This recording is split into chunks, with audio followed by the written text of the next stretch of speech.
जो परिवार आमचा जगताप परिवार, माझे परमार्थ स्नेही परमादरणीय श्री गौरव दादा, गौरव किशोर जगताप आणि दादांच्या वतीने या परिवाराच्या वतीने मोठ्या आनंदाने हा सप्ताह उत्सव साजरा होत असतो। आणि विशेष करून परिसराचं सहकार्य पंचक्रोशीतील आणि आपल्या धुळे शहरातील आदरणीय गुणवान भजनी मंडळ, श्रोते मंडळ सर्वांच्या उपस्थितीने हा परिवार तर राबतोच। त्यांची तळमळ, त्यांची स्वच्छ तीव्र इच्छा, प्रसिद्धीचा झोत नाही पण कार्यक्रम चालला पाहिजे, हा बाबांचा दरबारात आणि शिवरात्रीचा जागर झाला पाहिजे, ही तळमळ या परिवाराची। आणि त्यांना साथ देणारे आदरणीय या ठिकाणी माझे परमार्थ स्नेही ज्येष्ठ गुरुबंधू विवेकजी महाराज ब्राह्मणगावकर, वलवाडीकर महाराजांच्या, खरंच महाराजांचं अद्वितीय असं नियोजन या ठिकाणी असतं। सूत्रबद्ध पद्धतीने फार सुंदर महाराजांच्या कीर्तनकारांना दिलेल्या सगळ्या उपमा फार सुंदर आहेत, कीर्तन रत्न आहेत। या सप्ताहामध्ये वेगवेगळे सगळ्या प्रकारचे कीर्तन, काही चिंतनीय कीर्तनकार, काही विनोदी कीर्तनकार, अशी सुंदर सुसूत्र पद्धतीने महाराज नियोजन या ठिकाणी महाराजांची ती असते। आणि म्हणून कीर्तन रत्न, संगीत रत्न अशी महाराजांनी पदव्या लावल्यात। मी सुद्धा विवेक महाराजांनी पदवी लावतोय, नियोजन रत्न।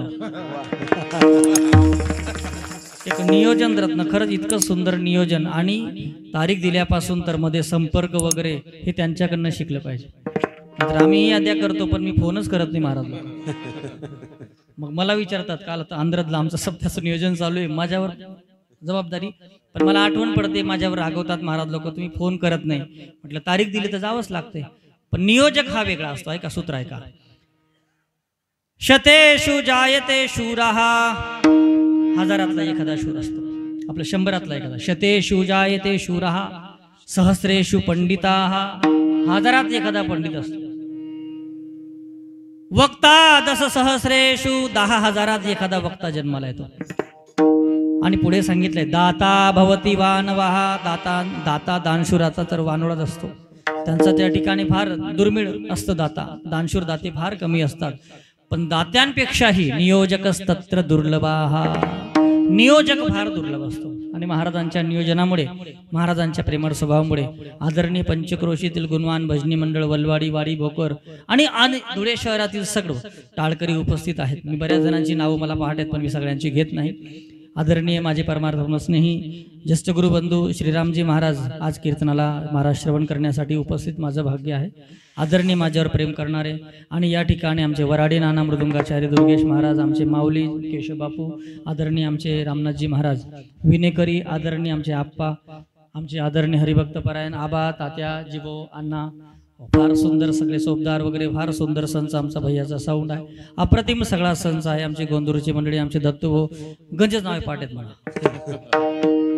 पण सगळ्यांची नावं घ्यायला लागलो तर एखादा तरी सुटल्याशिवाय राहत नाही। आणि त्या नाव लिहिल्यापेक्षा सुटेल नंतर बेटाशिवाय, म्हणून सर्वांना एक साबून एक वंदन, विठ्ठल विठ्ठल।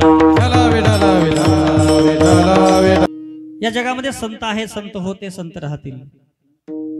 हा कोविडचा काळ गेला मागे 2 वर्षापूर्वी, भयंकर त्राही झाली, पण नीट आहे का बरं, त्याच्यातून आपण जर चांगलं चिंतन केलं,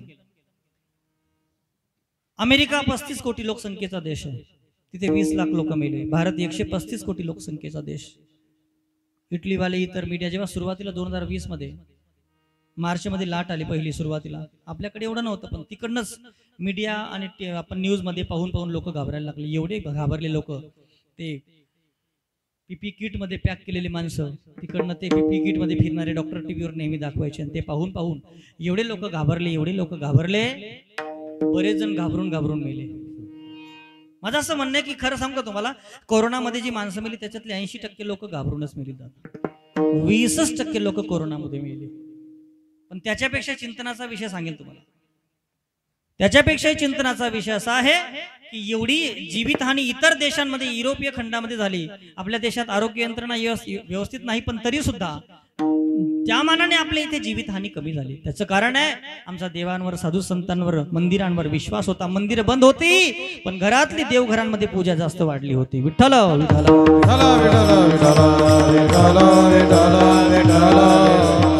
त्याचं कारण आहे का ना, आग लगी है विश्व में, आग लगी है विश्व में, झड़ रहे अंगार, संतन होते जग में, तो जल जाता संसार. असं म्हणायचं नाही बरं का. बऱ्याच जणांचा असा गैरसमज असतो, आता संत राहिले गेले होणी न झाले आता काय. गेले दिगंबर ईश्वर विभूती. हे प्रमाण सर्व ठिकाणी लागू पडत नाही दादा. आजही संत आहेत. ज्ञानोबराय म्हणतात, ज्यांचं प्रमाण आहे ते ज्ञानोबराय म्हणतात, संत कसा असतो, संत असतो कसा. चातुर्य लपवी महत्व हरवी, पिसे पण मिरवी जगामध्ये, पिसे पण मिरवी जगामध्ये. वेड्यासारखा राहतो खरा संत. परवा महाराजांचा प्रकट दिन गेला, गजानन महाराजांचा. ज्या दिवशी महाराज प्रकटले दुपारच्या वेळेस त्या शेगावमध्ये उष्ट्या पत्रबाळांवरून महाराज भाताचं शीत खात होते. मला एक उत्तर द्या, नग्न अवस्थेत दिगंबर अवस्थेतला एखादा माणूस जो वेड्यासारखा दिसतोय तो भाताचं शीत खात असताना आपण जर पाहिलं असतं, आपण संत मानलं असतं. ते व्यंकटलालजींचं पूर्व पुण्य त्यांना लक्षात आलं, त्यांनी महाराजांची मूर्ती ओळखली, महाराजांची लक्षणं त्यांनी ओळखली, संतांची लक्षणं त्यांना माहित असतील कदाचित. ऐका ना, संत समजणं कठीण आहे. संत आहेत, संत दुर्लभ का आहेत, आहेत पण ते ओळखू येत. संत आहेत पण ते भेटणं कठीण आहे, आणि भेटले तरी ते समजणं कठीण आहे, कारण संतांची लक्षणं समजत नाही. बहुअवघड आहे संत भेटी, बहुअवघड आहे संत भेटी, बहुअवघड आहे संत भेटी, बहुअवघड आहे संत भेटी. हे परी जग जय करुणा केली, परी जग जय करुणा केली, ऐसी वर में मज दावी नारायणा, ऐसी वर में मज दावी नारायणा, ओ ऐसी वर में मज दावी नारायणा, ऐसी वर में मज दावी नारायणा. वरी जग जय करुणा केली, वरी जग जय करुणा केली, ऐसे वर्म दावी नारायणा, ऐसे वर्म दावी नारायणा, ऐसे वर्म दावी नारायणा, ऐसे वर्म दावी नारायणा.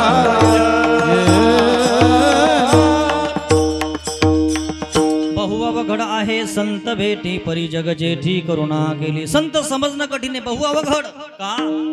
संत भेटणं अवघड आहे, भेटले तरी ते समजणं. संत म्हणायचं कोणाला? संतांची लक्षणं काय? आपल्या डोक्यासमोर विषय, संत भगवे कपडे लांब जटा. महाराज म्हटले नाही नाही, वरी भगवा झाला नामे, अंतरी वश केला कामे, त्याला म्हणू नये साधू, जगी विटंबना बाधू, भगवे तरी श्वान, सहज वेश त्याचा, तेथे अनुभवाचा काय पंथ. भगवे कपडे घातले म्हणजे संत का? भगवे कपडे घातलेले साधू असतात का?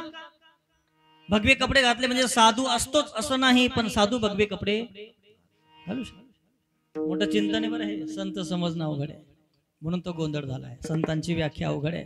संत म्हणायचं कुणाला? अनेक अनेक व्याख्या आहेत. संत तोची जाणा जगी दया क्षमा ज्याची, अनेक अनेक प्रमाणात बरेच तुमचे पाठ असतील. संत म्हणायचं कुणाला? संतांची अंतरंग लक्षणं सांगणारी अनेक अभंग आहेत. पण एक अभंग या महाराष्ट्रातल्या माणसाच्या मनामनापर्यंत कोरला गेलाय. पंडित स्वर्गवासी भीमसेनजी जोशींच्या एका चालीमुळे एक अभंग, जी संतांची लक्षणं सांगणारा अभंग, तो सर्वांच्या पाठ आहे. मी नुसते म्हणायची सुरुवात केली की तुम्हाला लगेच आठवण येईल. कोणता? जे कारंजले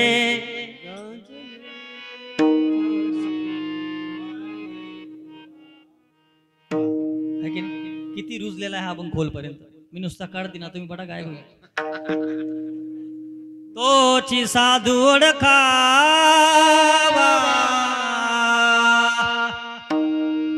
तोची साधू ओळखावा,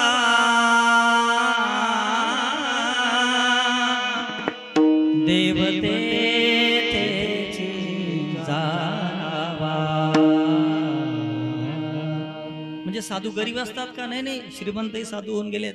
श्री संतांची माथा चरणावर. श्री संत म्हणजे काय? श्रीमंत. एवढे श्रीमंत की त्यांच्या घरात दास दास्या होत्या, पण दया करणी जे पुत्रा ते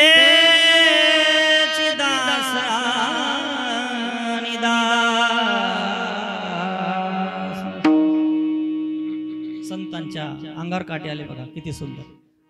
संतांची लक्षणं सांगणारे अनेक अभंग आहेत. चला मोठं चिंतन होईल. पण एक सांगू का, संत शब्दच असा व्यापक आहे. संत शब्दच हा, संत शब्द मला वाटतं कदाचित नदीच्या संत प्रवाहावरून घेतलेला हा शब्द आहे. नदीचा प्रवाह संत कुठे असतो? जिथे पाण्याची खोली जास्त असते तिथे प्रवाह संत असतो. आणि ज्याच्या जीवनामध्ये भगवत नामाच्या अनुभवाची खोली जास्त झाली त्याला संत म्हणायला हरकत नाही.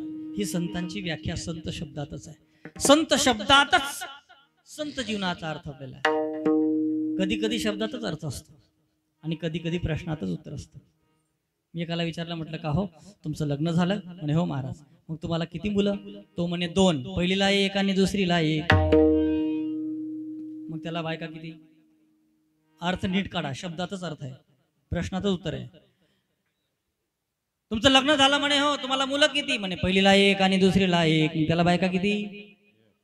अहो एकच आहे ना. एक मुलगा इयत्ता पहिलीला आहे, त्याला इयत्ता सांगा नाही अशी ती काय 2 मंद राहणार कीर्तन बशीन. ते चांगला विचार करत जा. एकच पाहिजे विचारायला, पण त्याने इयत्ता सांगून टाकल्या मुलांच्या. काही लोक ऍडव्हान्स असतात. त्याला विचारलं का तुम्हाला मुलं किती? महाराज मुलगा इतकी, एवढी मुलं हे शिकतायत, एक नोकरीला आहे. लगेच पुढचं सांगून टाकतात. विचारण्याच्या अगोदर उत्तर. शब्दातच अर्थ असतो आणि प्रश्नातच उत्तर असतं, पण शोधावं लागतं. उत्तर तिथेच आहे बघा. एक टेबलवर आणि 2 प्लेटमध्ये सफरचंद आहेत. प्लेटमध्ये 2 सफरचंद आहेत. एक टेबलवर आणि एक प्लेट आहे आणि त्याच्यात 2 सफरचंद आहेत. आणि खाणारे किती जण आहेत? 3. कस काय खातील? कस काय खातील? तिथेच उत्तर आहे. पुन्हा प्रश्न नीट आहे का? एक टेबलवर आणि प्लेटमध्ये 2 सफरचंद आहेत आणि खाणारे 3 जण आहेत. कस काय खातील? एक टेबलवर आणि प्लेटमध्ये. नीट ऐकलं तर तिथेच उत्तर आहे. आमचे यशवंत पाटील सर आलेत. आम्हाला लहानपणी सर शाळेमध्ये विनोदाने विचारायचे, हे बरोबर सांगा, चिंध्याच्या आईला 4 मुलं, एकाचं नाव किलो, दुसऱ्याचं नाव अर्धा किलो, तिसऱ्याचं नाव पावशेर, चौथा पुऱ्याचं नाव काय? आम्ही पटकन म्हणायचो आतपाव. बरोबर आहे ना उत्तर? चिंध्याच्या आईला 4 मुलं, एकाचं नाव किलो, दुसऱ्याचं अर्धा किलो, तिसऱ्याचं पावशेर, चौथ्याचं नाव काय? आतपाव. अहो चिंध्याच ना, प्रश्नातच विचारून टाकला चौथ्या पुराचं नाव. चिंध्याच्या आईला, चिंध्याच्या, चौथा चिंध्या आहे ना. शब्दातच अर्थ आहे. संत शब्दातच संत जीवनाचा अर्थ लपलेला आहे. संत शब्दाचा पहिला अक्षर कुठला? कुठला? स. कुठला स? बाराखडीमध्ये आपल्याला शिकवताना कशाचा स? सशाचा आहे. आता सशाचा. पूर्वी समईचा होता. मी शिकत होतो तेव्हा समईचा होता. आता पोरांना सशाचा शिकवतात. बरोबर आहे. पूर्वीची बाराखडी खूप सुंदर होती. पूर्वी गणपतीचा ग होता, महादेवाचा म होता, ज्ञानेश्वरांचा ज्ञ होता. एकाने तो एका विचारवंताने सुंदर अर्थ काढला. अ म्हणजे अज्ञानाचा आणि ज्ञ म्हणजे ज्ञानेश्वरांचा. अज्ञानापासून ज्ञानाकडे नेणारी आपली बाराखडी आहे. अज्ञानाचा अ आणि शेवटी ज्ञानेश्वरांचा ज्ञ. पूर्वी धार्मिक होते, महादेवाचा, गणपतीचा ग. पण भारत हा धर्मनिरपेक्ष आहे. या देशात आतापर्यंत हिंदूंना स्थानच नव्हतं. अजिबात हिंदू आणि मुसलमान बोलायचंच नाही, वक्त्याने पण बोलायचं नाही. असा काळ होता. तो गेला तो काळ. 14च्या अगोदर असाच भयंकर काळ होता. आता तो बदललेला आहे. भयंकर विचित्र काळ. बोलायचं नाही, अजिबात धर्माबद्दल बोलायचं नाही. बांधव म्हणायचं त्यांना, समाज बांधव म्हणायचं, मुसलमान बांधव नाही म्हणायचं. इतका कठीण काळ. आणि पूर्वीच्या सरकारना फार मोठा पुडका अल्पसंख्याकांचा. म्हणे मुसलमानांचे मुलं पण शाळेत शिकतात, हिंदूंच्या भावना दुखवतात. म्हटले का? म्हणे गणपतीचा ग काढून टाका, कारण हिंदूंच्या शाळेमध्ये मुसलमानांची मुलं पण शिकतात. त्यांच्या भावनेची फार मोठी कदर. मग शिक्षण मंडळावर आक्षेप घेतला, बिचारांनी काढून टाकला. गणपतीचा ग काढून टाकला. तिथे कुठला टाकला? मग गवताचा. गवताचा अजून तसाच, अजून गवताचाच आहे ना. मला असं वाटत पुढे पुढे काय या गदडानं करतात. ऐका ना, संतांच्या जीवनामध्ये स आहे. कसला? समईचा स. समई म्हणजे दिवा. कोणता दिवा? संतांनी दिवा लावला. नाचू कीर्तनाचे रंग, नाचू कीर्तनाचे रंग, नाचू कीर्तनाचे रंगे, नाचू कीर्तनाचे रंगे.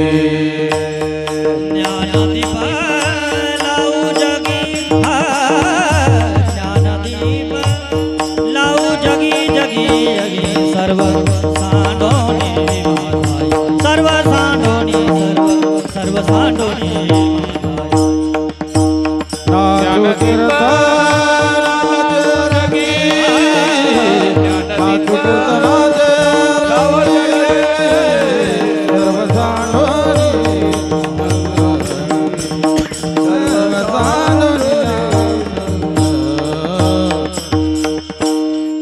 सर्व सांडोनी माझाई वाचे विठ्ठल रकुमाई नाचू कीर्तनाचे रंगी. संतांनी ज्ञानाचा दिवा लावला. ज्ञानोबराय म्हणतात संत कसे असतात ऐका ना. ते चालते ज्ञानाचे बिंब तयाचे अवयव सुखाचे ते कोंब माणूसपणाची भांब लोकाची लागी. संतांच्या जीवनात ज्ञानाचा उजेड असतो. मागे पुढे दाटे ज्ञानाचा उजेड मागे पुढे दाटे हो ज्ञानाचा उजेड. अंगणात झाड कैवल्याचे हो कैवल्याचे रायनी गाणे. देवाची आळंदी देवाची आळंदी लागली समाधी लागली समाधी. ज्ञानेशाची ज्ञानेशाची उजेडी राहिले उजेड निवृत्ती सोपान मुक्ताबाई निवृत्ती सोपान मुक्ताबाई इंद्रायणी. संतांच्या जीवनामध्ये ज्ञानाचा दिवा आहे. ज्ञानाचा उजेड त्यांच्या जीवनात आहे. जिथे संत तिथे ज्ञान. समयीचा स आहे नम्रतेचा अनुस्वार आहे. पण प्रसंगी हातात तलवारही घेतात. बरं एक माफी मागून सांगतो बरं का.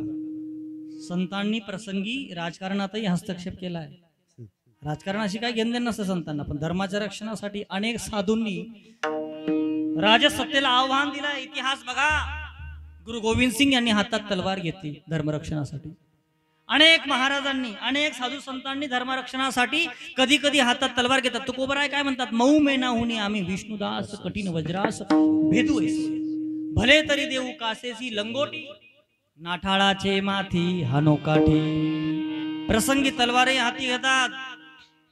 मागे पूर्वी शांतिगिरीजी महाराज उभे राहिले निवडणुकीला पडले. बरेच लोक म्हटले काय गरज आहे साधू संतांना राजकारणाची काय गरज आहे रे. साधू जर राजकारणात आला तर राजकारण सुद्धा स्वच्छ करून टाकतात. तुम्हाला युपी बघून घ्या काय चाललंय युपी मध्ये काय होतं युपी. मी गेलोय काशीला लहानपणी.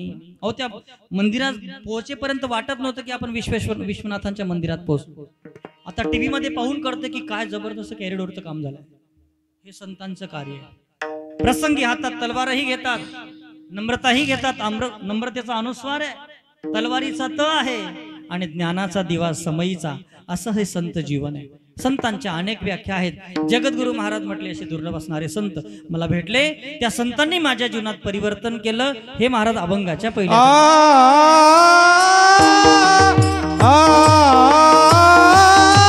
संत संसारिता गेलो तैसा परी ओ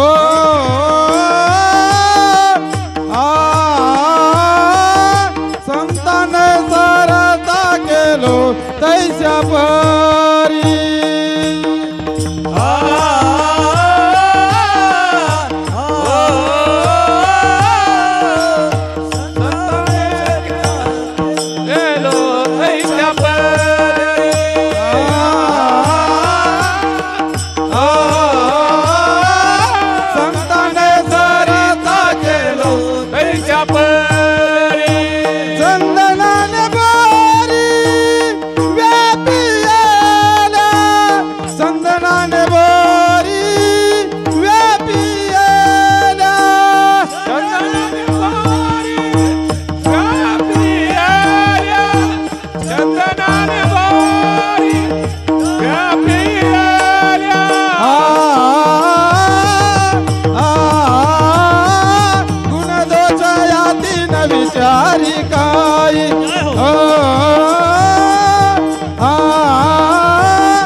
जगद्गुरु महाराज अभंगातून म्हणतात की असे संत मला भेटले.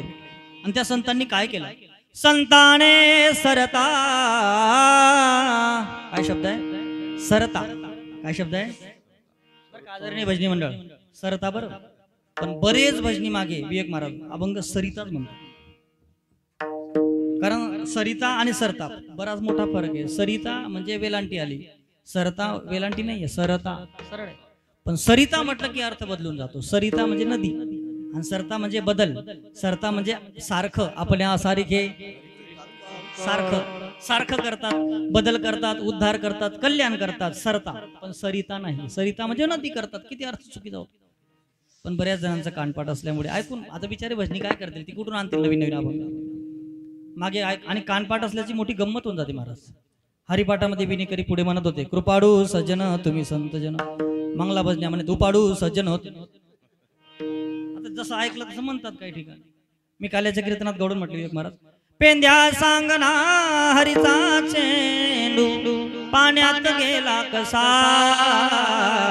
पाण्यात गेला कसा. आमचा भैया महाराज एकदम मस्त इको देऊन दिला. पण हे इको मुळे काय होतं की ऐकायला गण गोड वाटत पण सुधरत नाही मागे. त्यामुळे काय होईल, त्या मंगला भजन्या काय माहिती का, पाण्यात गेला ससा.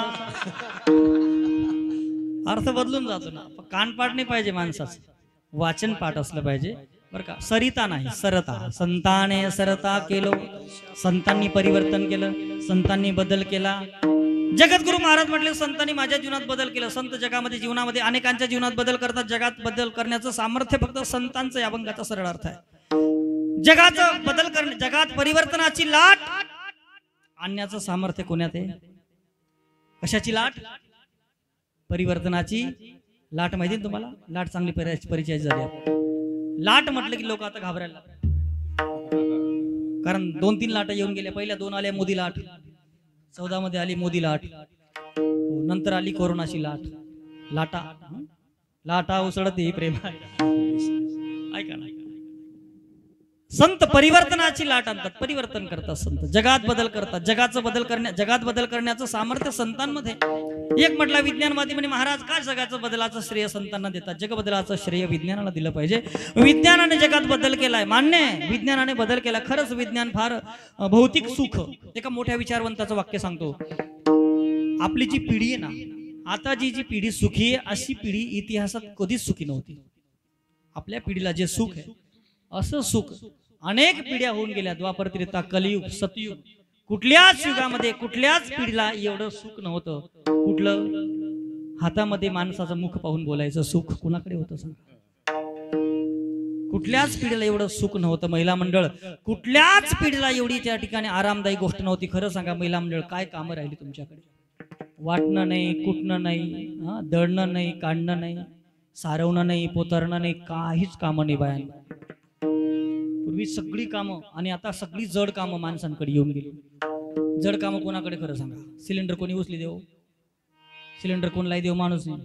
डबा कोणी उतार देऊ? वरना पोता कोणी उचलो? किराणानं पोता कोणी आण देऊ?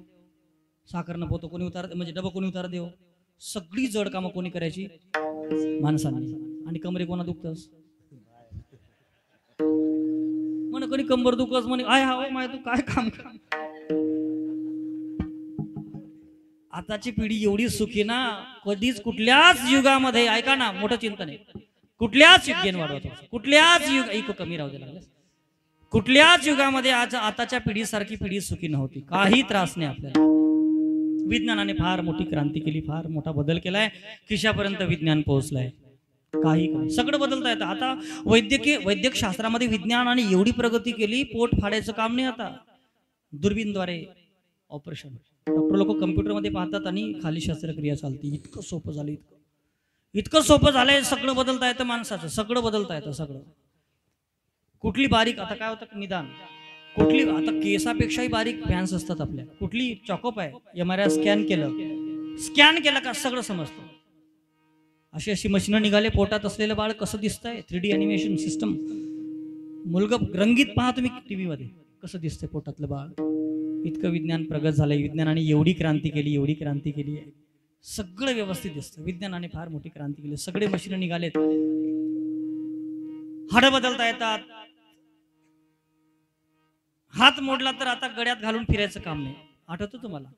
पूर्वी लोक गड्यात घालून फिरायचे खेड्यागावामध्ये. काय वेगळे बाबा, पडी गो हात मोडी घ्या. 1.5 महिन्यापर्यंत तो पाटा गड्यात घालून फिरायचा आणि लोक हटकून त्याला चिडवायचे, का रे भाऊ जाना हात मोडी. आता हात गड्यात टाकायचं कामच नाही. कारण त्याचं कारण असं आहे, 1.5-2 महिन्याने तो वाट बघावी लागायची, जुडतो न जुडतो. आता ती वाट बघतच नाही. डॉक्टर लोक पाहतात की अरे जास्त फ्रॅक्चर आहे बरं का, शक्यता कमी जोडायची. चिरून ऑपरेशन करून लोखंडाच्या पट्ट्या नट बोल्ट टाकून कसून देतात. मजबूत काम. एक महिने डॉक्टर साहेब आई मुडावते नाही आटे, ओ भाऊ दुसरीकडे मुडी पण तटेने मुडाव. एवढं मजबूत काम असतं. सगळ्या गोष्टी सोप्या झाल्या. विज्ञानामुळे हाड बदलता येतात, रक्त बदलता येतं, कातडी इकडची तिकडे बदलता येते, किडनी बदलता येते, सगळं बदलता येतं बरं का. महाराज माझं वाचण्यात गेलंय, अमेरिकेमध्ये 200 डॉक्टरांची टीम रिसर्च करते शिर प्रत्यारोपण, म्हणजे माणसाचं मुंडकं बदलता येतं का त्याच्यावर संशोधन चालू आहे. 2025 पर्यंत ती शस्त्रक्रिया सफल होणार आहे. म्हणजे याचं मुंडकं त्याला बसवता येईल 2025 पर्यंत. इतकं विज्ञान प्रगत होतंय. विज्ञान एवढं पुढे गेलंय, पण तरीही समाज सुखी होत नाही. कारण सुख हे बाहेर नाही आहे, सुख आत आहे. आणि साधू संतांनी प्रयत्न केला. माणूस वाईट नसतो, त्याचा स्वभाव वाईट असतो. आणि आतापर्यंत अनेक प्रकारचे दवाखाने निघाले, पण अजून स्वभाव बदलण्याचा दवाखाना निघालेला नाही. आणि तुम्हाला अनुभव आहे, माणूस कुठलाच वाईट नसतो. काय वाईट असतो? त्याचा स्वभाव वाईट असतो.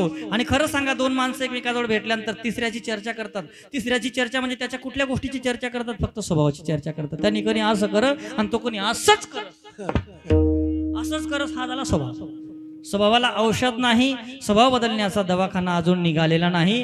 आणि संत नाथ महाराज म्हणतात, स्वभावाला औषधच नाही, तो कधीच बदलत नसतो. कुठला? मूळ स्वभाव. मूळ स्वभाव स्वभाव जाईना, मूळ स्वभाव स्वभाव जाईना, मूळ स्वभाव स्वभाव जाईना, मूळ स्वभाव स्वभाव जाईना, मूळ स्वभाव जाईना, मूळ स्वभाव जाईना, मूळ स्वभाव जाईना, मूळ स्वभाव जाईना, मूळ स्वभाव जाईना, मूळ स्वभाव जाईना, मूळ स्वभाव जाईना, मूळ स्वभाव जाईना, स्वभाव जाईना, मूळ स्वभाव स्वभाव जाईना, मूळ स्वभाव स्वभाव जाईना, मूळ स्वभाव स्वभाव जाईना. मूळ स्वभाव जाईना. नाथ महाराजांचा अभंग आहे. आधी होता वाग्या, जन्मयोगी झाला पाग्या, त्याचा येळकोट राहीना. येळकोट येळकोट जय मल्हार. याचे जय मल्हार म्हणून सांग कमी आते, पण सहज आपल्या मुखात लगेच पुढचा शब्द आपसूक येतो. हा स्वभाव बांधला गेलाय. स्वभावाला औषध नाही, स्वभाव परिवर्तन होत नाही, स्वभाव बदलण्याचा दवाखाना निघालेला नाही. जो जसा असेल ना, नाथ महाराजांनी फार सुंदर उदाहरण घेतली अभंगामध्ये. आधी होती दासी, पटराणी गेले तिसी, तिचे हिंडणे राहिना. पुण्याला शिवाजीनगरच्या बस स्टँड जवळ एक सुंदर मुलगी भीक मागते. एक गरीबाचा मुलगा MPSCच्या परीक्षा देऊन IAS अधिकारी झाला, कलेक्टर झाला शहराचा. त्याची गाडी चालली, त्यांनी पाहिलं सुंदर मुलगी भीक मागते. गाडी उभी केली. हे पोरगी किती सुंदर आहेस, तू माझ्याशी लग्न करशील? ती म्हटली, साहेब कलेक्टर दिसतात तुम्ही, चेष्टा करता गरीबाची. अगं नाही, खरंच मला तू आवडलीस, मी पण गरीबाचाच मुलगा आहे. आणि खरंच त्या कलेक्टरने त्या भिकारणीशी लग्न केलं. समाजामध्ये बातमी पसरली की आपल्या शहरातला कलेक्टर किती चांगला आहे, त्याला गरिबीची जाण आहे. त्याने भिकारणीशी लग्न करून समाजापुढे आदर्श ठेवलाय. महिनाभर सत्काराचे कार्यक्रम चालले. कोणाचे? फेसबुक, व्हॉट्सअप, जिकडे तिकडे त्याची चर्चाच चालू होती. कोणाची? कलेक्टरची. आणि 1 महिन्यानंतर व्यापारी मंडळींनी सत्काराचा कार्यक्रम ठेवला MIDC मध्ये, मोठा कार्यक्रम ठेवला. आणि सत्काराचा कार्यक्रमानंतर त्या ठिकाणी बरं का, सत्काराचा कार्यक्रम अध्यक्षाने कलेक्टरचा सत्कार केला. आणि अध्यक्षाच्या बाईने तिचा सत्कार केला. कोणाचा? कोणाचा? कलेक्टरची. कोण? भिकारीन. अहो कलेक्टरची बाईला भिकारीन कसं काय? कलेक्टरनी बाई म्हणणार ना, वरती भिकारी काय? म्हणजे शहरातले लोक फार हुशार असतात बरं, काही लक्षात आलं. शहरातले लोक फार हुशार असतात. त्यास डबल स्पेअर राहतात, बऱ्या गोष्टी डबल राहतात. सिलेंडर सुद्धा डबल. म्हणजे काय म्हणणार आता, भिकारीन बी कलेक्टरीन बी म्हणणार. आणि कोण? आता भिकारीन कशी राहील? दुर्बळाची कन्या समर्थाने केली अवतसा निमाली दारिद्र्याची. आता कलेक्टरची बाई ती पतीच्या प्रॉपर्टीमध्ये पत्नीचा अर्धा वाटा असतोच, पण पदवीमध्ये सुद्धा असतो. आपल्या धर्मात पदवीमध्ये वाटा दिला जातो. मास्तरची बाई तिला सही करता येऊ का नको? डॉक्टरची बाई तिला सुई टोचता येऊ नको? आहे की नाही? म्हणतात की नाही? ते शिंप्याची बाई टेलरची बाई टेलरिंग म्हणतातच है की नाही? जातीवर जाऊ द्या, माळ्याची बाई माळी जातीचा जाऊ द्या विषय, पण पदवीमध्ये सुद्धा अर्धा वाटा दिला. ब्राह्मणाची बाई ब्राह्मणीनताई, महाराजची बाई तुम्हाला जिबले हाडच नाही आपण म्हणून मोक्या घेते महाराजी. आतापर्यंत ऐकलं तुम्ही कधी असं महाराजींले लई यावं असं? आज फार सुंदर योगी आमचे दुर्गेश महाराजांच्या सौ माझ्या त्या ठिकाणी वहिनी आल्यात, आमच्या काकू आल्यात, बापूंच्या सौ असं सांगा महाराज ज्याशी त्याचली बेल या बा कोणले. परमार्थात पदवी ट्रान्सफर होत नाही. कलेक्टरीन ताईचा सत्कार अध्यक्षाच्या बाईने केला. सत्कारानंतर तिथेच बफेचं जेवण होतं. बफे फारी सुंदर बोलती भारी पद्धत आहे. बफेचं जेवण मला बोलता आवडतं बरं का, फार सुंदर इथे बी राहतं ना, मस्त पद्धत आहे. म्हणजे ज्याला भूक लागली त्यांनी तर उभं राहावं, ताटले वाढणाऱ्याचं काम नाही, उष्ट पाडण्याचं काम, तुला जिथलं लागत तिथलं लिह. आणि माणसांची गर्दी एका बाजूला, बायांची गर्दी एका बाजूला, आणि बायांनी वाढून घेतलंय. आणि अध्यक्षाची बाईच्या शेजारी कलेक्टरीन ताई उभी आहे आणि कलेक्टरीन ताई जेवायची सुरुवात करणार, पण अध्यक्षाच्या ताईने हट्ट केला म्हणे अहो ताई तुमचं लग्नाला महिनाच झालाय, साहेबांचं नाव आम्हाला माहिती नाहीये, तुम्ही साहेबांचं नाव घ्या, उखाणा घ्या, साहेबांचं नाव घ्या. फार आग्रह झाला आणि मग कलेक्टरीन ताईने सुंदर नाव घेतलं आहे का, चांदीचा ताट. सांगू ना नाव, सांगू ना पुढलं घेऊ ना नाव, असं बोलता आवडत तुमले. चांदीचा ताट, सोन्याचा ग्लास, ग्लासात होत दूध, दुधाला आली साय. कलेक्टर साहेबांना भूक लागली, भाकर वाढ ग माय. आला की नाही मूळ स्वभाव. मूळ स्वभाव बाहेर आल्याशिवाय आणि तो बदलतही नसतो. स्वभावाला औषध नाही, स्वभावाचे प्रकार आहेत अनेक. बुद्धीचे तरंग क्षणोक्षणा पालटते रंग, धरू जाता संग तव तो होतो बाधक. काहींचा स्वभाव हा शेंदडी सारखा असतो. शेंदडी तरुणपणात कडू असते पण पिकली तर गोड होते, तसं काहींचा स्वभाव तरुणपणात फार कडक, पण म्हातारपणामध्ये पिकलिया सेंद कडूपण गेले, तैसे आम्हा केले पांडुरंगी. काही जण आपल्या कडू स्वभावाची चर्चा म्हातारपणात करतात बरं का. म्हणजे महाराज पहिले बोलतात खराब होता बरं आपला स्वभाव.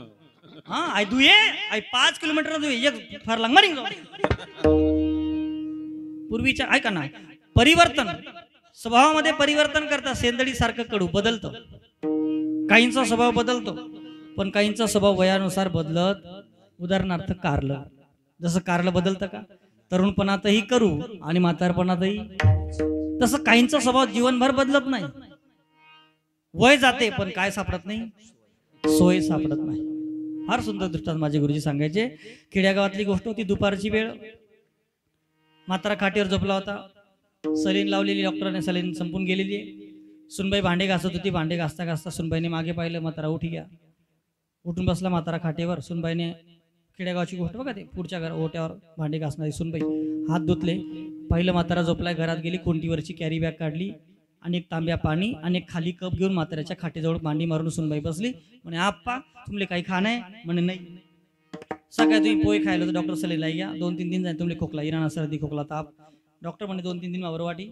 एक काम करा आपण, आई गोईल्या खोकलानी गोई, खोकलानी बाटली शे, तापणी गोई, दहवी गोई 2 टाइम तापणी आणि पिवी गोई 3 टाइम. 2 प्रकारने गोय खोकलानी बाटली लिया. मला मोके करा मन मागे गण कामी शेत, घरी जाड नशेत, घरी पोचना शेत, ल्या पटकन औषध. म्हातारा म्हणे कधी गई ती, म्हणे आत्या. सुनबाईला लक्षात येऊन गेलं की म्हातारी आठवण काढणार. म्हणे आत्या त्या आते शेजारनगर अक्कानगर गप्पा मारायला जाल शेतस. म्हणा आती काय औषध लिया, म्हणा सासूले कसा औषध देव समजत नाही, म्हणा आती काय औषध लिया. म्हणे नको. म्हणे मग तिले बला. म्हाताऱ्याची लामीन सुरू झाली. कोणती? तिले बला. म्हणे आप्पा लेतात नाही पटकन. म्हण मागे गण कामेश नको, तू ना आती गाणी लिहाव का बरं म्हणा का काढा डुबाय ना, तू ना आती गाणी लिहाव. म्हणे मग तिले बला लेतात नाही आप्पा पटकन, वय मी नाही लिहाव. म्हातारानी तो कप फेकी दिना, तिले बला वय. सुनबाईचा नावीला झाला संताप. गण पण काय करी सासरा आहे. अंगणामध्ये पप्या खेळत होता, 4थीचा 10 वर्षाचा. पप्या काय मम्मी मायल बला वय, वय मी जाऊ जाणार बाटोड, वय मी जाऊ. पप्या ऐकत नाही, हाव बी ऐकत नाही, तो बी ऐकत.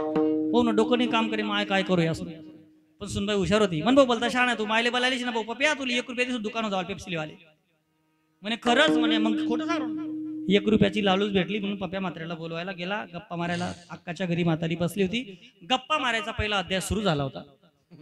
पप्या म्हाताऱ्यांना मांडीवर लोयाला लागल्या. पदर वडे कथा काय करे माव चाल ना, का बरं रे तुला बोलावं कोणी? मन मम्मीनी का बरं? तुम्ही मी काय भांडा बी कसं घासत नाही का ते रांधू लागणू कामे कर लागणू आको भांडा बी कसं लावू का म्हणे भांडा कसाला नाही बोलाव म्हणे मग दला उठी या मग तुम्ही मम्मीला औषध द्यावं सांग ना म्हणे काढली राहणार तो ओ पप्या वय रे मी नेत रे माव चालना वय रे मी नेत रे माव चालना म्हातारी म्हणे बहीण तिने काहीतरी याले लालूच दिलो अहो मला जाऊ शिवाय म्हातारी संतापात त्या घरच्या पायऱ्या उतरली बर का संतापात त्या घरच्या पायऱ्या उतरली आणि म्हातारीने डोळ्याने दृश्य पाहिलं सुनबाई विनंत्या करते आप आले तर नाही पटकन नको तिले बला दकुनी ती ते दृश्य पाहिलं म्हातारीची तळपायाची आग मस्तकाला गेली दत्तू महाराज आणि म्हातारीने ओ अशी सुटणी दल्ली झाला नांगवर असं कुत्रीनगत असं वाटत दल्ली का मारी पैशी दल्ला आले काय लाजी ना कोण तिले बलाव मारवती का माझी वराडी नाना तुमले नाही बरं कीर्तनाचे नि नटनाचे अभिनय ना हा म्हातारी एवढ्या रागात बोलली शेवटी म्हातारी म्हणे अय पोरी ती खोकला बाटली राहू दे त्याला थोडस इंडियन पाजती मरते बडातली शांती लागते त्याला वाईट बोलली म्हाताऱ्याला सुनबाईच्या समोर नातूच्या समोर एवढा ऐकून सुद्धा दल्ला इथला पट्ट्यारा त्याने दल्ली ना हाती घ्या औषधली ना हो पण भाऊ नाती घ्या औषध नाही ना म्हातारा मला सांगा हा चांगला स्वभाव आहे का तुलसीदास महाराज याला रामायणामध्ये मरकट स्वभाव म्हणतात नारी विवसन सकल गोसाई नाचही नर मरकट की नाही स्वभावाचे अनेक प्रकार आहेत काहींचा स्वभाव बदलत नाही दादा कारल्यासारखं कारलं तरुणपणातही कडू शेवटी कडू पण कारल्याला ऐका ना मग कारल्याचा भाव कस काय कडूचा भाव कुठे असतो पण इतका कडू कारल्याचा भाव कस काय कारल्याचा भाव त्याच्यामुळे नाहीये पण जर तो चांगल्या बाईच्या चांगल्या गृहिणीच्या सुगरणीच्या हातात पडला ती बाई काय करते त्या कारल्याला कितलं का कडू राय ना ते पण ती त्याला मस्त उकडत्या पाण्यातून काढून शेंगदाण्याचं कूट वगैरे बनवून अशी बनवते ना ती बाई कारलं खाणारा म्हणस कारलं काय वारी अरे नाही रे ते कडू जे रे पण तिनामुळे सुधारणं ते कोणामुळे सुधारणं कारलं बोलाण पडकन कोणामुळे दत्तू बाबा कोणामुळे सुधारणं तीनमुळे सुधारणं ते कारलं ते कडूच शे पण ती चांगली भेटी घेते आली कोणले कोण रानणारी नो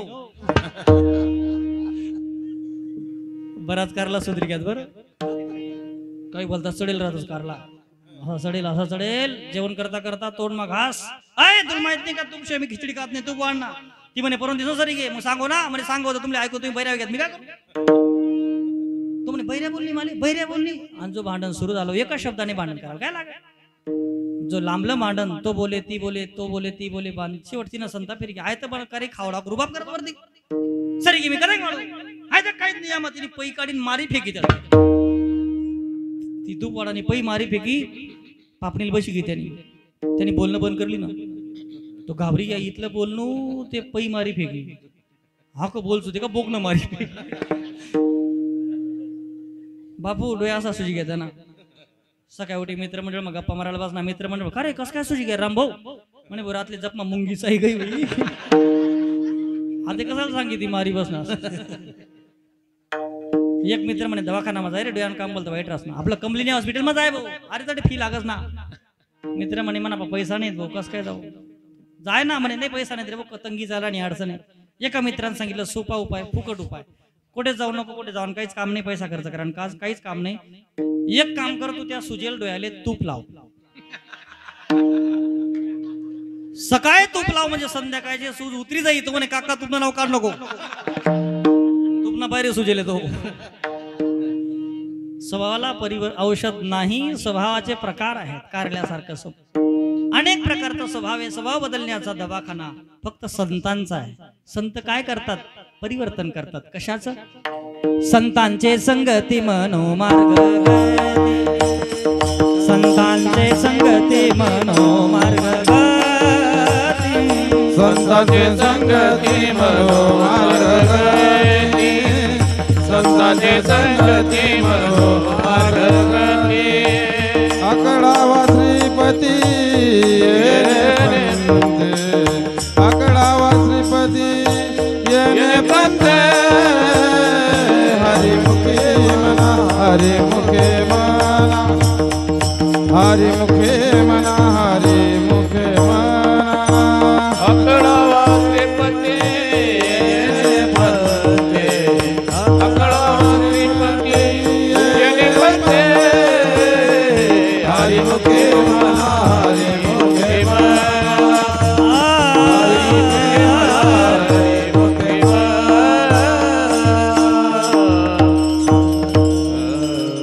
संत परिवर्तन करतात मनाचं. कशाचं परिवर्तन करतात? मनोमार्ग गती, मन परिवर्तन करतात, त्याच्या जीवनामध्ये बदल करतात. संताने सरता केलो तैशापरी, तैशापरी कैशापरी, चंदनाने बोरी व्यापिल्या तैशापरी. ज्याप्रमाणे चंदनाच्या संगतीने बोरीचं काटेरी झाड सुद्धा सुगंधित होतं, तसं संतांच्या संगतीने कडू दुर्जन सुद्धा, काटेरी दुर्जन सुद्धा. दुर्जनाचे अनेक जाती आहेत, अनेक प्रकार आहेत. हो, महाराजांनी सांगितलंय, तुका म्हणे विंचाची नांगी, तैसा दुर्जन सर्वांगी. तुकाराम महाराजांनी काही ठिकाणी विंचाची, इथे महाराजांनी काट्याची उपमा दुर्जनाला दिलेली आहे. काटा, कुठला काटा? बोरीचा. बोरीचं उदाहरण का घेतलं? कारण बोर हे काटेरी आहे, पण विशेष काटेरी आहे. कारण बोरीच्या झाडाचे काटे मोठे नसतात, पण तरी त्रासदायक असतात. कारण एक वाकडा असतो, दुसरा वाकडा असा विचित्र असतो ना, दादा जवळून गेला रे गेला, फाडूनच टाकतो. असा हुक असतो त्याला, असं फाडूनच टाकतो. कुठला काटा? बोरीचा. वाकडा. आणि दोघांपैकी चांगला काटा कोणता? वाकडा चांगला का सरळ चांगला? हा, काटा कोणताच चांगला नाही. वाकडा काटा म्हणजे वाकडा चालतो, आणि सरळ काटा म्हणजे टोचल्याशिवाय. या समाजात दोन प्रकारचे दुर्जन असतात, काही सरळ चालतात. सप्ताह करणारे आमचे श्रीरामजी महाराजांना अनुभव असेल, महाराज मंडळींना चांगला अनुभव आहे. काही लोक अशी असतात ना, गावामध्ये सप्ताहाचं नियोजन करावं, ते अजिबात चुकीमध्ये सापडत. कोणा लेवामा नाही, कोणा देवामा नाही, पण सप्ताहाना हिशोब लेवाशिवाय एक वर्ग हाच भाव काढत असतो. अजिबात कोणाच्या चुकी सापडणार नाही. भाऊ आम्ही कोणाकडे जातच बी नाही, कोणाकडे येतच नाही, आम्ही कसा माज नाही, आम्ही कोणा माज नाही, आम्ही कसा माज नाही, आणि आम्ही कोणा माज नाही. कोणा माज कसं काय नाही? तुला वाटेला 4 लोक लागतील ना रे. काही लोक असे असतात, हे काटेरीच आहेत. काही वाकडे चालतात सापासारखे. काही लोकांनी सापाला विचारलं, अय साप, तू असं वाकडा का बरं चालस रे? साप म्हणे, मी कसा विचारतो तुमले काय करणार? लोके म्हणे, तू ना चांगला करता सांग म्हणून. साप म्हणे, मला एकला बोला नाही म्हणे, मग मी एकला थोडी वाकडा चालस म्हणे, मग आम्ही अख्खी भाऊ बनकी वाकडी चाल. लोके म्हणे, तुमले जसं पटीन तसं चला, पण सापडणार ते लोक चांगलं तोंड ठेचतं. तुम्हाला सापाचं तोंड ठेचावं लागतं. संत काय करतात? जे खळांची व्यंकटी, वाकडेपणा. व्यंकटी सांडोतया सत्कर्मरती वाढो, भूता परस्परे पडो, मैत्र जीवांचे परिवर्तन करतात संत. हे संतांचं कार्य आहे. संत दुर्जनाचे गुण पाहत नाही, जात पाहत नाही, आणि त्याला आपल्या जवळ करतात. अभंगाच्या दुसऱ्या गुण दोष याते न विचारो काये, गुण दोष याते न विचारो काये, गुण दोष याते न विचारी पायी, गुण दोष याते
दुर्जनामध्ये.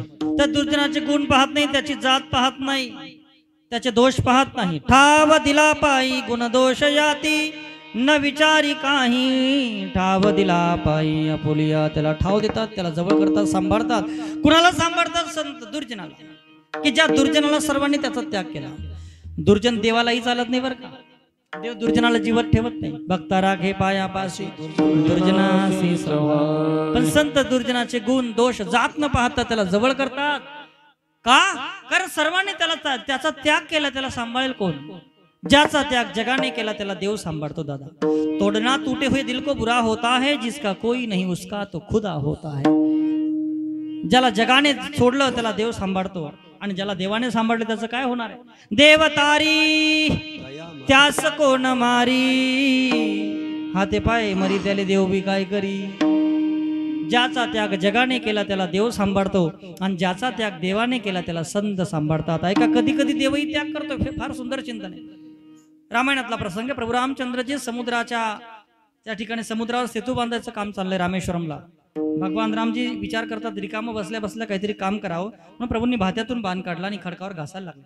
घासत असताना तो बाण गरम झाला, त्याला धार लागली. ती प्रभूंनी त्या चिखलामध्ये त्याला खुपसलं आणि अचानक रक्ताची चिरकांडी उडाली. प्रभूंच्या लक्षात आलं कोणतरी जलचर प्राणी या चिखलामध्ये असला पाहिजे.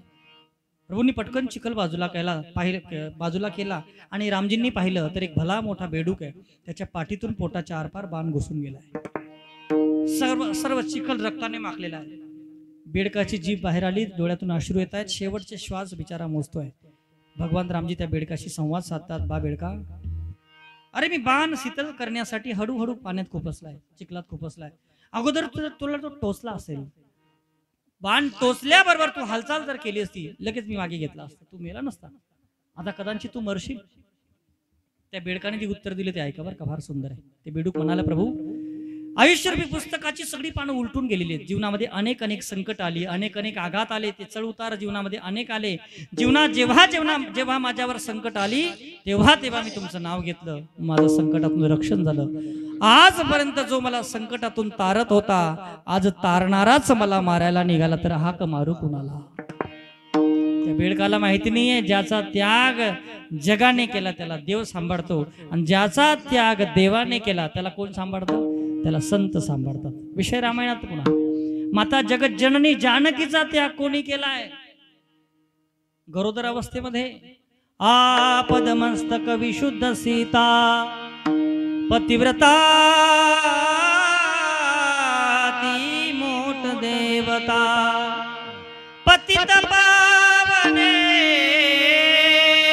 तिला त्यागिली, तशात ती गर्भिणी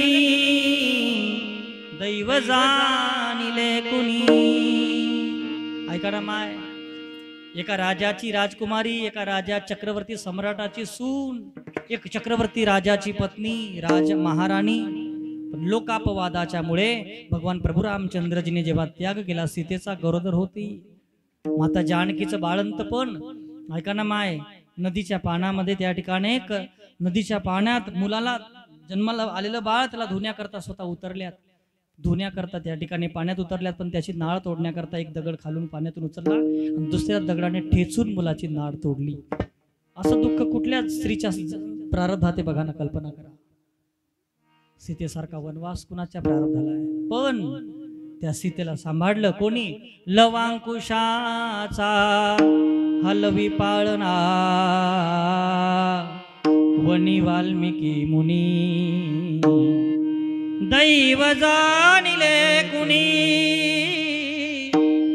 दैव जाणिले कुणी. ज्याचा त्याग जगाने केला त्याला देव सांभाळतो, आणि ज्याचा त्याग देवाने केला त्याला संत सांभाळतात.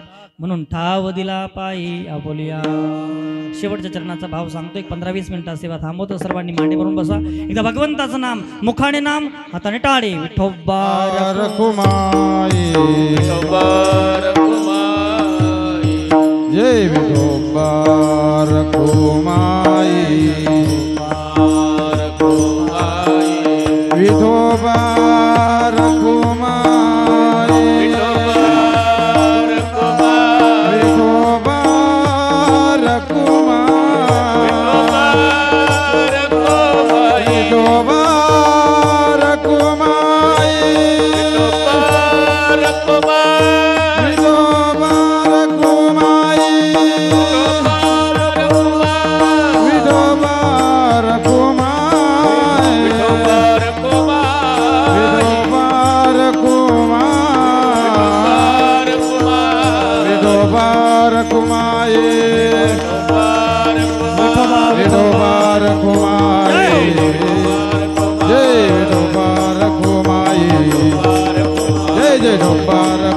कुमाई जय जय डोपार कुमाई टाळी टाळी टाळी जय डोपार टाळी कुमाई टाळी जय जय डोपार कुमाई जय डोपार कुमाई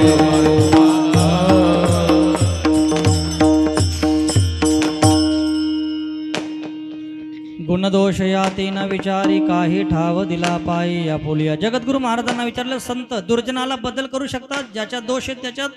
तुकाराम महाराज म्हटले, ज्याच्यात दोष आहे त्याच्यातही बदल करता येतो, कारण संत काय करू शकत नाही ते समर्थ आहेत. अभंगाच्या शेवटच्या चरणावर तुका मने आले समर्थाच्या मना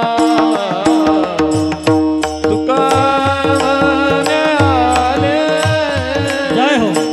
समर्थाच्या मना तुका मने आले समर्थाच्या मना तुका मने आले समर्थाच्या मना तुका मने आले समर्थाच्या मना तुका मने आले समर्थाच्या मना तुका मने आले समर्थाच्या मना जय हो. मने आले समर्थाच्या मना जरी वायराना रंग त्याचा जरी वायराना रंग त्याचा गुण दोषयाती न जय हो.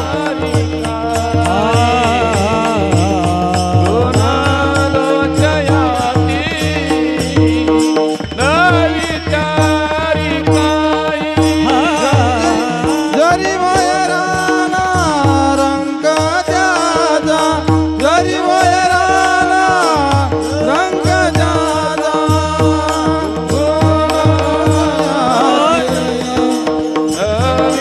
विचारी काय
मना तरी होय राना रंग त्याचा. 10 मिनिटं शिल्लक आहेत माझ्याकडे. फार सुंदर चिंतन आहे. जगद्गुरु तुकाराम महाराजांनी संतांना समर्थ ही पदवी दिली, उपा दिली. संत समर्थ आहेत ते काय करू शकत नाही, त्यांच्या फक्त मनात आलं पाहिजे. नाथांचं चरित्र बघा, फार सुंदर. मना नवनाथ विजय, काय सुंदर चिंतन आहे. राजा मेला, राजाची अवधी संपली, पण गोरक्षनाथांनी आग्रह धरला, गुरुदेव मला त्या राणीचा शोक पाहवला जात नाही. अरे नाही ना, कसं काय करायचं म्हणे, मला काहीच माहित नाही, तिचा शोक दूर झाला पाहिजे. गुरुजींना संतांना दया निर्माण होते. बघा, परकाया सिद्धीचा प्रवेश करून नाथांनी त्या राजाच्या शरीरामध्ये प्रवेश केला. आणि बघा, फार सुंदर चरित्र आहे. आणि मग मला सांगा, जर राजांच्या शरीरामध्ये प्रवेश केला मच्छिंद्रनाथांनी, तो मुलगा राजाचा म्हणता येईल? होता मुलगा राजाचा, पण त्याचं नाव धर्मनाथ ठेवलं. मच्छिंद्रनाथांचा धर्मनाथ बीजेचा महोत्सव मोठ्या उत्साहाने साजरा होतो. हे संत समर्थ आहेत, त्यांना दया निर्माण होते, म्हणून ते काय करू शकत नाही. तुका म्हणे आले समर्थाचे मना तरी होय राना रंग त्याचा गुणदोष यातीन विचारी काही. फार सुंदर चिंतन. बादशाने बिरबलला विचारलं, का रे बिरबल, तुमचा भगवान आहे का? म्हणे आहे. तुमचा भगवान दिसत का नाही? म्हटली त्याला काही कारण आहे. तुमचा भगवान काय करतो? म्हणजे जहापणा, तुम्ही प्रश्न विचारले 3, या 3 प्रश्नांचं उत्तर मी तुम्हाला उद्या दरबारात देतो आणि पटवून देतो, तुम्हाला समजेल असं देईल. बिरबल घरी आला, विचार करतो की बादशाच्या प्रश्नाची उत्तर कशी पटवून द्यायची तर आहे, पण पुरावा पटवून दिलं पाहिजे ना. देव आहे का, मग कसं आहे सिद्ध करावं लागेल. विचार करत होता बिरबलचा लहानसा मुलगा म्हटलं, बाबा काय काळजी करतात, मगाच्या 2 तासापासून तुम्ही हारजऱ्या मारतात, फेरा घालतात. अरे बेटा, बादशाने मला 3 प्रश्न विचारले, त्यांचं उत्तर द्यावं लागेल. तो मुलगा म्हटलं, बाबा मी दिलं ना उत्तर. अरे बेटा, तू अजून लहान आहे. नीट आहे का, लहान मुलांना लहान समजायचं. लहान मुलं फार हुशार असतात, त्यांची बुद्धिमत्ता फार असते, पण निष्पाप असतात मुलं. मुलं ही देवाघरची फुलं असतात, पण त्यांना त्या फुलांना नीट वागवलं पाहिजे, बरोबर.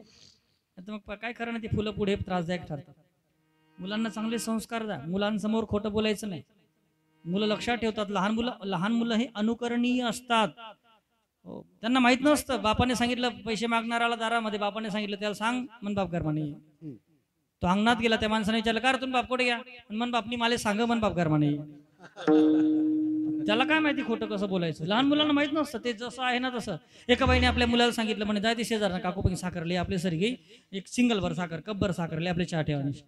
तो मुलगा म्हणे, मी खरंच त्या काकूकडे जाऊ? हा म्हणे, दिल ना ती साखर. म्हणे त्या उंदरीनं काय सांगताय, देत नाही, दे पण जाय ते खरी.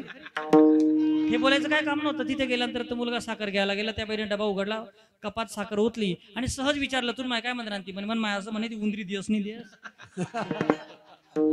लहान मुलं निष्पाप असतात. हो, लहान मुलांसमोर खोटं बोलायचं नाही, फार हुशार असतात, कुशाग्र बुद्धी असते लहान मुलं. बघा तुम्ही, आमच्या गाडीमध्ये कायम कोडे चालू असतात, भाऊ बहिणीचे, हे कोडं ते कोडं. लहान मुलांच्या डोक्यात कोडे फार असतात. एका मुलाने मला कोडं विचारलं, म्हणे ए आणि ABCD आहे ना, ABCD, ए आणि सीच्या मध्ये जो बी आहे तो थंड का बरं आहे? म्हटलं मला काय माहिती थंड का बरं. म्हणे महाराज, AC मध्ये जो असेल तो गरम कसं काय राहील? म्हणजे कसं कुठे डोकं लावतील लहान मुलं, काय सांगता येईल का? लहान मुलं फार विचित्र असतात. त्यांचा प्रश्नाचं उत्तर, पाठशाळा चालवली, मला अनुभव आहे. एका मुलाने मला कोड विचारलं, म्हणे नाना मी कविता तयार केली. म्हटलं सांग. मुर्गा भाग राहता उसको पकडा, टोकरी के नीचे दबाया. मुर्गा भाग रहा था, उसको पकड़ा, टोकरी के नीचे दबाया, वो नीचे से निकल गया. फिर पकड़ा, फिर टोकरी के नीचे दबाया, फिर भी नीचे से निकल गया. फिर पकड़ने वाले को गुस्सा आया, उसको काट के पकाया, पका के पेट में दबाया, फिर भी सुबह नीचे से निकल गया. वेगळा अर्थ काढू नका, कल्पना शक्ती बघा. लहान मुलं फार विचित्र असतात. काल्याचं कीर्तन होतं माऊली, फेटा बांधत होतो, घर मालकाचं पोरग बसलं होतं 4-5 वर्षाचं. फेटा बांधेपर्यंत गपची बसलं, कारण त्याने मला असा प्रश्न विचारला, तसा प्रश्न अजून मला फेटा बांधताना कोणीच विचारला नाही. आणि बाबा तुम्हाला फेटा बांधाय घ्या? म्हणतो हा भाऊ, माझे घोड्यावर बसत का म्हणे. त्याला माहिती फेटा बांधून घोड्यावर बसतात. फार अवघड असतात लहान मुलं. बिरबलच्या मुलाने सांगितलं, बाबा मी दिलं ना उत्तर. दुसऱ्या दिवशी दरबार भरला, बादशावरती बसलाय. बिरबलच्या मुलाला खाली बसवण्यात आलं. बिरबल म्हटलं, जहापना तुमच्या प्रश्नाचं उत्तर माझा हा लहान मुलगा देणार. असं म्हणे, बरोबर. म्हणे बघा तुम्ही. बादशाने विचारलं, बेटा सांग, देव आहे का? म्हणे आहे. सिद्ध करून दाखव.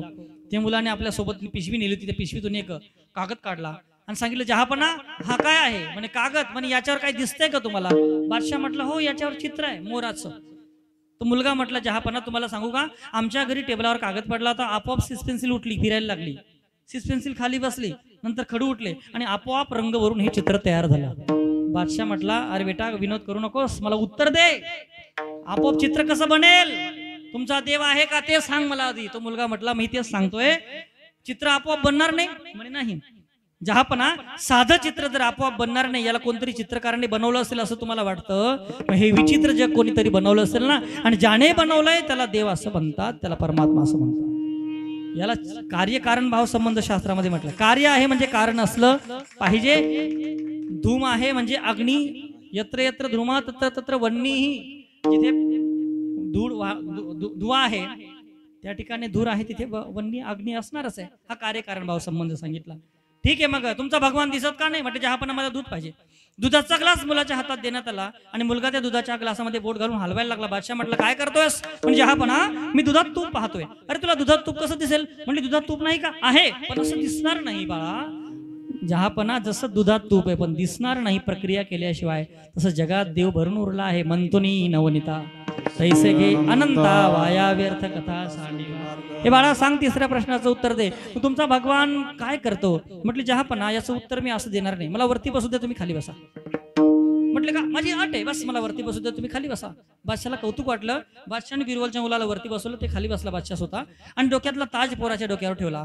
आणि वरती बसलेला मुलगा बादशाला सांगतोय की हा तुमचा काय प्रश्न आहे सांगा. अरे विसरला का प्रश्न, तिसरा प्रश्न कोणता, तुमचा देव काय करतो.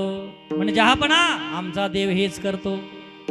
हेच करतो म्हणजे हेच करतो, वरचा खाली करतो आणि खालचा वरती करतो. रंकचा राणा करतो आणि राणाचा रंक करतो. त्याच्या जर मनात आलं तर दरोडेखोराकडनं रामायण लिहून घेतो. त्याच्या मनात आलं तर विश्वामित्रासारख्या विद्वानाला रंभेच्या मागे लावून देतो. त्याच्या मनात आलं तर चहा विकणाऱ्याला सुद्धा प्रधानमंत्री करून टाकतो. आणि जर त्याच्या मनात आलं तर सोन्याचा चमचा घेऊन आलेला सुद्धा बिचारा आंदोलन करायला लागतो, त्याला सत्ता भेटत नाही. त्याच्या जर मनात आलं तर 3-3 मास लावणारा निघून जातो. आणि जर त्याच्या मनात आलं काहीच मास न लावणारा सुद्धा काहीच होत नाही. अवघड नाही. तू का म्हणे आले समर्थाचे मना, तरी होय राणा रंक त्याचा. त्या समर्थ संतांच्या दरबारात आपण बसलेला आहात. हो, नाथांचा हा दरबार आहे. आदिनाथ गुरु सकड सिद्धांचा मच्छिंद्र तयाचा मुख्य शिष्य. मच्छिंद्राने बोध गोरक्षासी केला, गोरक्ष ओढीला. आणि म्हणून या नाथांच्या दरबारात जो सेवा करतो आहे, आमचे गौरवदादांचा परिवार सेवा करतोय, जो सेवा करतो त्यांना मेवा मिळणारच आहे बरं का. त्यांच्या जीवनात आहे म्हणून तर अनुभव आहे, साक्षात्कार आहे, म्हणून तो परिवार सेवा करतोय. तुम्ही सर्वजण श्रवण करतात, आनंद घेतायत. एकदा समर्थांच्या दरबारात बसून त्या समर्थ संतांचं भजन करा. 5 मिनिटात सेवा थांबवतो. ज्ञानेश्वर माऊली ज्ञानराज महाराज, महाराज ज्ञानेश्वर माऊली ज्ञानराज महाराज ज्ञानेश्वर माऊली.